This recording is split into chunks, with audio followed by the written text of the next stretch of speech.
Hello' everyone জিকে study চেনেলটোলৈ সকলোকে স্বাগতম জনাইছোঁ। আজি আপোনালোকৰ কাৰণে সংবিধানৰ অতি গুৰুত্বপূৰ্ণ কুৱেশ্যন এনচাৰ কেইটামান লৈ আহিছোঁ। বিভিন্ন ধৰণৰ এক্সামসমূহৰ কাৰণে খুবেই ইম্পৰ্টেণ্ট হয়। আপোনালোকে যদি আমাৰ প্ৰশ্নসমূহৰ এনচাৰবোৰ জানে তেতিয়াহ'লে কমেণ্ট বক্সত কমেণ্ট কৰি জনাব। ব'লকচোন প্ৰথম প্ৰশ্নটো চাওঁ। ১ নম্বৰ প্ৰশ্নটো হৈছে কোনখন দেশৰ সংবিধান আটাইতকৈ দীঘল? এইটো হ'ব অপশ্যন চি2 ভাৰত। ২ নম্বৰ প্ৰশ্নটো হৈছে ভাৰতীয় সংবিধানখন সংবিধান সভাত গৃহীত হয়। এইটো হ'ব অপশ্যন এ2 1949 চনৰ ২৬ নৱেম্বৰ তাৰিখে। নম্বৰ প্ৰশ্নটো হৈছে সংবিধান ৰচনাৰ বাবে সংবিধান সভাই কিমান সময় লৈছিল? এইটো হ'ব অপশ্যন এ2 ২ বছৰ ১১ মাহ ১৪ দিন। ৪ নম্বৰ প্ৰশ্নটো হৈছে সংবিধান প্ৰণেতাসকলে সংসদীয় পদ্ধতিৰ শাসন ব্যৱস্থা পদ্ধতিটো ধাৰ কৰিছিল। এইটো হ'ব অপশ্যন বি2 ব্ৰিটিছৰ পৰা। ৫ নম্বৰ প্ৰশ্নটো হৈছে পোন প্ৰথমবাৰৰ বাবে সংবিধানৰ প্ৰস্তাৱনাটোৰ সংশোধনী ঘটোৱা হৈছিল। এইটো হ'ব অপশ্যন বি2 ৪৪তম সংশোধনীৰ দ্বাৰা। ৬ নম্বৰ প্ৰশ্নটো হৈছে ভাৰতীয় সংবিধানৰ ৩৭০ অনুচ্ছেদৰ লগত তলৰ কোনটো বিষয় সম্পৰ্কিত? এইটো হ'ব অপশ্যন চি2 জম্মু আৰু কাশ্মীৰলৈ বিশেষ মৰ্যাদা। ৭ নম্বৰ প্ৰশ্নটো হৈছে ভাৰতীয় সংবিধানখন ভাগ কৰা হৈছে। এইটো হ'ব অপশ্যন বি2 ২৫টা অধ্যায়ত। ৮ নম্বৰ প্ৰশ্নটো হৈছে ভাৰতৰ সংবিধানৰ সংশোধনী প্ৰক্ৰিয়াটো কোনখন সংবিধানত পোৱা যায়? এইটো হ'ব অপশ্যন বি2 ব্ৰিটিছ সংবিধানত। ৯ নম্বৰ প্ৰশ্নটো হৈছে ভাৰতবৰ্ষত সংবিধান সংশোধনৰ কৰ্তৃত্ব। এইটো হ'ব অপশ্যন বি2 কেন্দ্ৰৰ।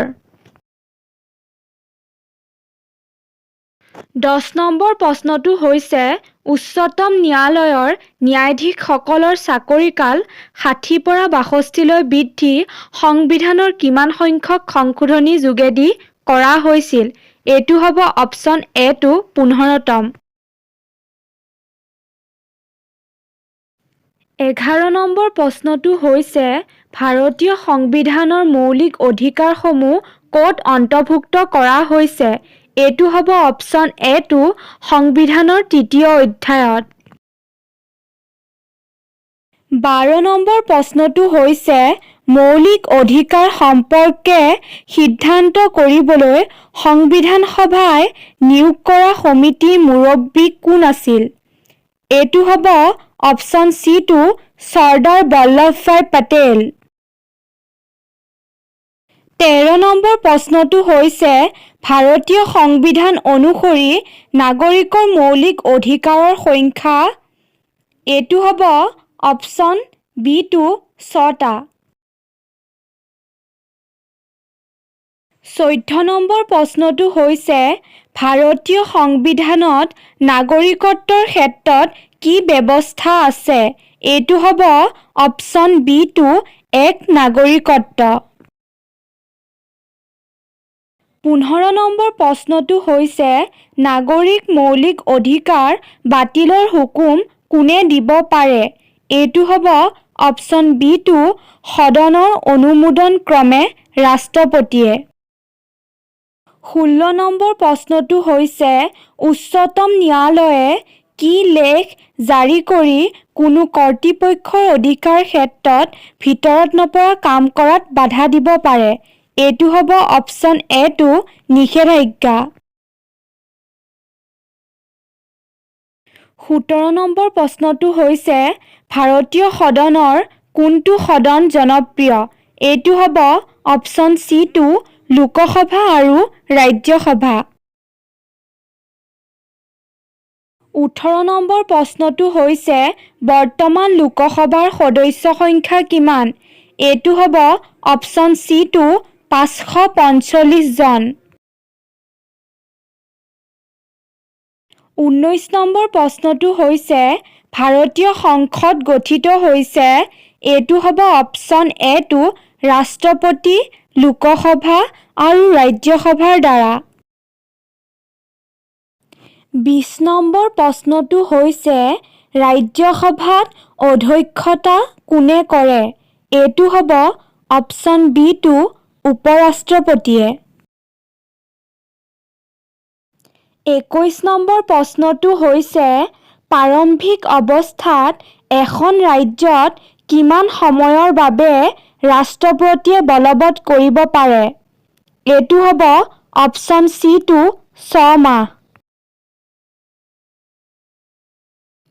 22 নম্বৰ প্ৰশ্নটো হৈছে জৰুৰীকালীন অৱস্থা ঘোষণাৰ ক্ষেত্ৰত চূড়ান্ত কৰ্তৃত্ব কাৰ? এইটো হ'ব অপশ্যন B2 ৰাষ্ট্ৰপতিৰ।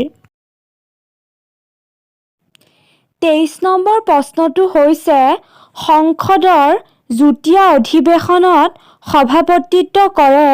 এইটো হ'ব অপশ্যন B2 অধ্যক্ষই। 24 নম্বৰ প্ৰশ্নটো হৈছে ভাৰতীয় সংবিধানৰ আটাইতকৈ বৃহৎ সমিতিখনৰ নাম কি? এইটো হ'ব অপশ্যন A2 আনুমানিক ব্যয় পৰীক্ষা সমিতি।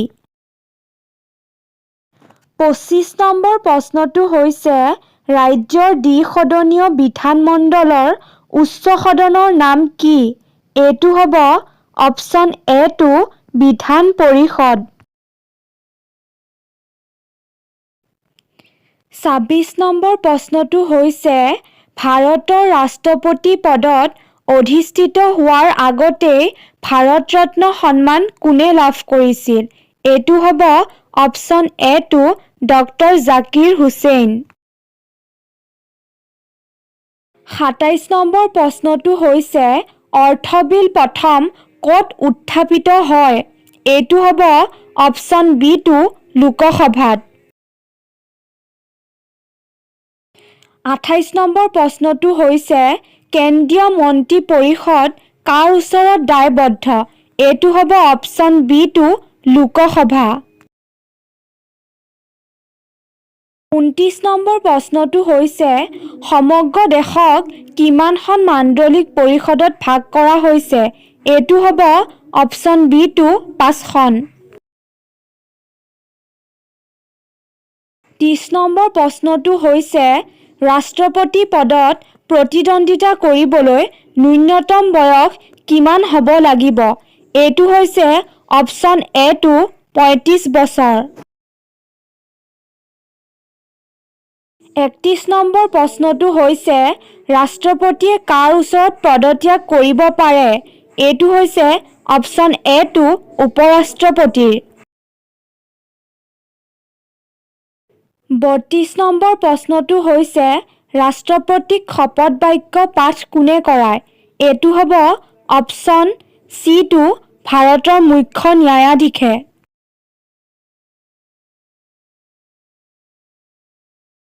33 নম্বৰ প্ৰশ্নটো হৈছে কেন্দ্ৰীয় সূচীত কিমানটা বিষয় অন্তৰ্ভুক্ত কৰা হৈছে? এইটো হ'ব অপশ্যন C2 99টা। 34 নম্বৰ প্ৰশ্নটো হৈছে সংসদৰ অনুমোদন ক্ৰমে ৰাষ্ট্ৰীয় জৰুৰীকালীন অৱস্থা বাহাল থাকিব পাৰে। এইটো হ'ব অপশ্যন C2 অনিৰ্দিষ্ট কাললৈ। 35 নম্বৰ প্ৰশ্নটো হৈছে উপ-ৰাষ্ট্ৰপতিৰ কাৰ্যকাল কিমান বছৰ? এইটো হ'ব অপশ্যন A2 5 বছৰ। 36 নম্বৰ প্ৰশ্নটো হৈছে পঞ্চায়ত ব্যৱস্থা ক'ত প্ৰতিষ্ঠা কৰা হৈছে? এইটো হ'ব অপশ্যন A2 গাঁৱত। 37 নম্বৰ প্ৰশ্নটো হৈছে জিলা পৰিষদৰ ভিত্তি কি? এইটো হ'ব অপশ্যন C2 জিলা। 38 নম্বৰ প্ৰশ্নটো হৈছে অসম পঞ্চায়তী ৰাজ আইন কেতিয়া পাছ কৰা হৈছিল?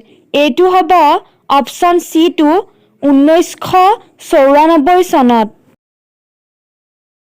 39 নম্বৰ প্ৰশ্নটো হৈছে 1994 চনৰ কিমান ধাৰাত গাঁও পঞ্চায়ত কাৰ্যসমূহ বৰ্ণনা কৰা আছে? এইটো হ'ব অপশ্যন চি টো 35 ধাৰা। 40 নম্বৰ প্ৰশ্নটো হৈছে স্থানীয় স্বায়ত্ত শাসনৰ গোটসমূহৰ কাৰ্যকাল কিমান? এইটো হ'ব অপশ্যন চি টো 5 বছৰ।